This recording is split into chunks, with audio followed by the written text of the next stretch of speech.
We often talk about fieldcraft, however wildfowlers dance to a different tune.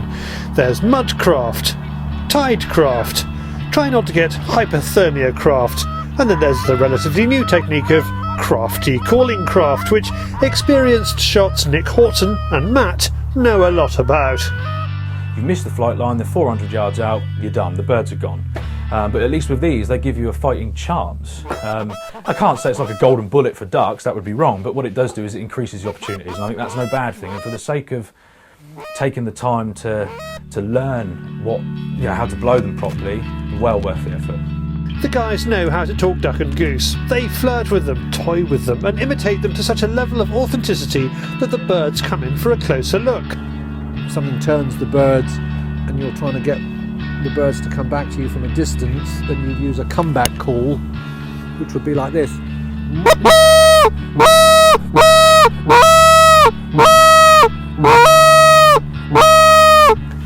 It's that sort of pleading comeback note. We're enjoying a cold, still morning off the southeast Hampshire coast with permission from Langstone District Wildfowlers. Nick has been wildfowling here since he was a boy.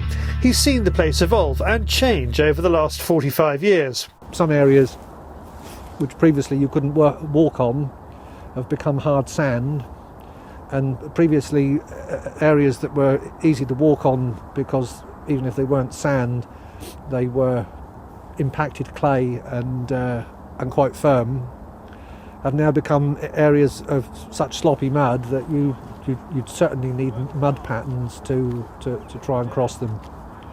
As I say, constant change. Nothing ever stands still in nature. Once a wilderness, this area now has the backing track of tyre rumble. But you can still hear the birds, and that's when the road seems to disappear, and all eyes and ears are tuned into what's in the sky. Then the calling begins. As you can see on a day like today, absolutely flat calm, no incentive for the birds to move at all, and for the bigger birds like the geese, actually flying in still weather like this requires the use of a lot of energy, and a lot of the time they'll simply take the decision to stay where they are. Anyone can learn to call, but it needs practice, guidance and tuition, which Nick offers people. And of course you need a good call. You don't want to sound like the Stephen Hawking of geese, you want to be the Richard Burton of geese. The joys and the difference between mine and a lot of others is the wood barrel is a brilliant thing. It gives you really natural, really positive tones that you don't necessarily always get with acrylics and with plastics and with polyester resins. But that combined with the polycarbonate insert, I mean, this effectively gives you the best of both worlds. You've got a reed assembly here that can be 100% clean in water. I mean, you can take it out, soapy water, warm water, whatever you need to do, pull it apart, the whole thing can be soaked. Once it's cleaned, stick it straight back in and you're away.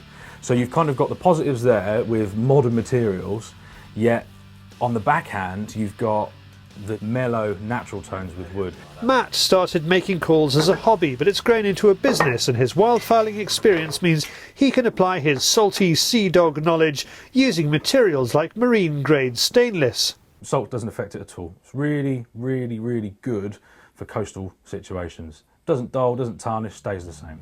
Brilliant. Matt uses tropical hardwoods, skill and loads of coats of a magic ingredient that means they stay looking and sounding polished. I tell all my customers, don't look after them, bear in mind, clean them, don't run them over your Land Rover or tie them to the dog and send them off for a retrieve. A bit of common sense, care for them, look after them, a bit of wax every now and again. But other than that, I mean, proof's in the pudding. Brand new call that's probably 2 years old, and there's really no difference, in all honesty. Not really. Back out on the mud, no wind and some educated geese means only one shot taken on a mallard. The guys are confident it was a miss, however they work the dogs just in case. As the sun has risen, so have the Brent geese. They are protected and here in vast numbers. As we head back, there are black geese everywhere, plus a few Canadas.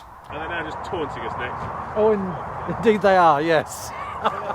As we mentioned earlier, Nick teaches people to call. It's not a 5-minute job, but with a bit of effort, it's a skill for life. It is essentially a simple musical instrument, and you need to get your head around some of the basic techniques, Once you understand those, it's a series of building blocks. As time progresses, you will notice yourself that you get rapidly better and more accomplished. The muscle memory that you develop makes it subsequently easier, so that for every 10 or 15 minutes that you spend playing with your duck call when you're driving to work or whatever, there was a logarithmic progression in the level of improvement that you will experience. Nick suggests David gives it a blow. Our reluctant volunteer agrees, but it helps if you hold it the right way round. That way it'll be a little bit easier. And if you go don't want to see any movement from your cheeks. If you have your tongue moving around inside your mouth randomly,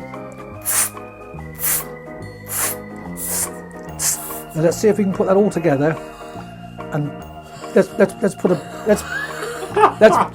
a breath through the call. Just close your hand a fraction. That's it. Down.